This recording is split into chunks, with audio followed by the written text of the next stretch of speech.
Assalamualaikum warahmatullahi wabarakatuh. Perkenalkan, nama saya adalah Cynthia Deli Putri, kelas 1A dari Prodi Pendidikan Fisika dengan NIM 2405-110482. Saya akan menjelaskan materi biologi mengenai sintesis protein dan penerjemahan kode genetik. Berikut saya tampilkan videonya. Katanya, jika ingin badan kita berotot, kita harus mengkonsumsi protein. Tetapi, tidak hanya orang-orang yang ingin badannya kekar saja yang wajib mengkonsumsi protein. Nyatanya, protein memang makanan wajib yang harus ada di dalam makanan kita. Baik itu berupa ayam, berupa ikan, berupa telur, maupun berupa minuman seperti ini. Jadi, bentuk protein kan berbeda-beda ya. Sebenarnya protein itu apa sih? Agar tubuh kita tetap sehat, tubuh kita memerlukan berbagai jenis zat. Salah satunya ialah protein. Protein bisa kita dapat dari berbagai jenis makanan yang kita makan, seperti ayam, telur, juga susu dan lain-lainnya. Nah, tahukah teman-teman, sebenarnya tubuh kita juga dapat memproses atau membuat protein. Nah, proses ini kita sebut dengan sintesis protein, di mana sintesis artinya ialah membuat dan yang dibuatnya adalah protein. Nah, teman-teman, di dalam proses sintesis protein ini harus melewati dua tahapan.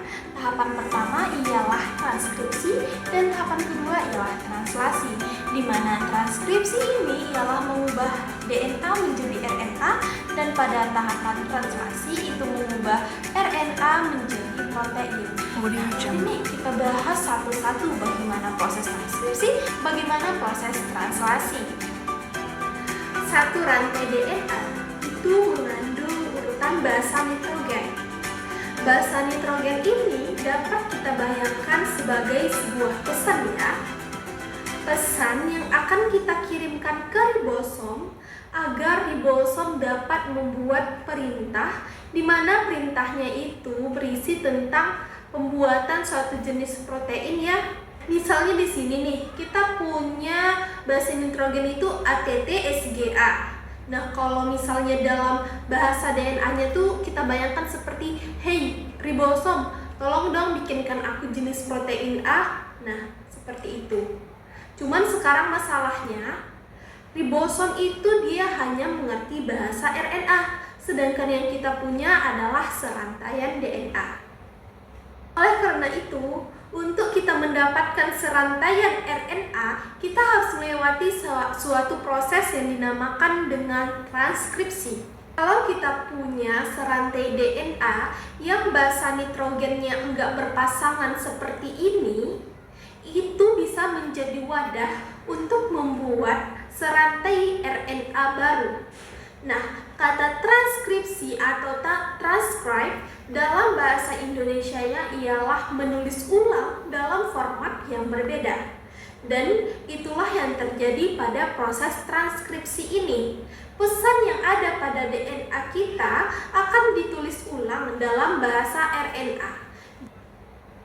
Nah, kalau pada DNA, basa nitrogennya itu kan adalah timin, guanin, sitosin, dan adenin. Nah, kalau pada RNA, timinnya akan diganti menjadi urasil. Jadi adenin, urasil, guanin, dan sitosin. Dan kalau kita ubah pesan DNA menjadi RNA, kita tinggal ingat bahwa adenin itu pasangannya ialah urasil dan guanin pasangannya ialah sitosin.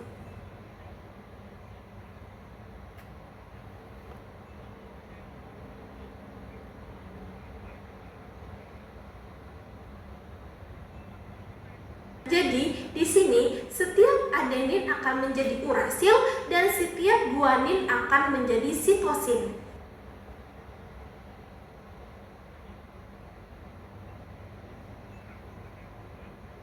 Nah, setelah melewati proses transkripsi, kita sekarang memiliki serantai RNA yang mengandung pesan yang sama dengan DNA yang kita miliki sebelumnya. Cuman sekarang dalam bahasa RNA. Nah, tugas RNA sekarang ialah mengirim pesan kita ke ribosom supaya kita bisa memulai namanya proses translasi. Sebelum kita masuk ke dalam proses translasi, tadi kan kita menyebutkan bahwa tugas RNA ini ialah mengirim pesan ya. Pesan dalam bahasa Inggrisnya itu kan ialah message, sedangkan pengirim pesan itu kan disebut messenger.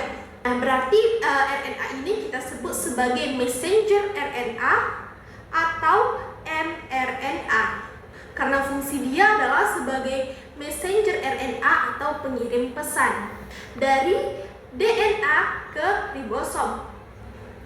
Nah, sekarang kita mulai ke tahap translasi yang terjadi pada ribosom. Satu struktur seperti ini yang tersusun atas satu basa nitrogen dan satu helix itu disebut sebagai satu nukleotida. 3 nukleotida kita sebut sebagai satu kodon. Nah, di sini kita mempunyai 3 kodon, di mana setiap kodonnya itu berbeda-beda basa nitrogennya. Misalkan kodon pertama itu basa nitrogennya adalah UAA. Kodon kedua itu SUG dan kodon ketiga itu GSU. Berarti basa nitrogennya bisa bermacam-macam ya, satu dalam satu kodon itu. Seperti yang sudah kita bahas, bahwa setiap 3 basa nitrogen dalam satu kodon itu merupakan sebuah pesan atau perintah untuk memanggil asam amino tertentu. Misalnya, UAA bisa saja untuk memanggil asam amino 1. SUG bisa saja untuk memanggil asam amino 2. Dan GSU bisa saja untuk memanggil asam amino 3. Asam amino ini mereka tuh tidak sembarangan saja menempel di kodon mRNA kita. Mereka itu sebenarnya diantar oleh perantara yang kita sebut sebagai tRNA.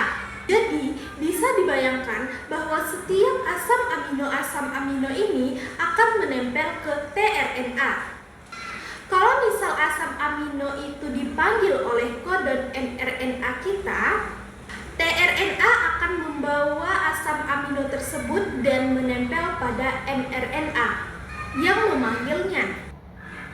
Misalkan kodon pertama UAA berarti kodon pertama di tRNA-nya adalah AUU.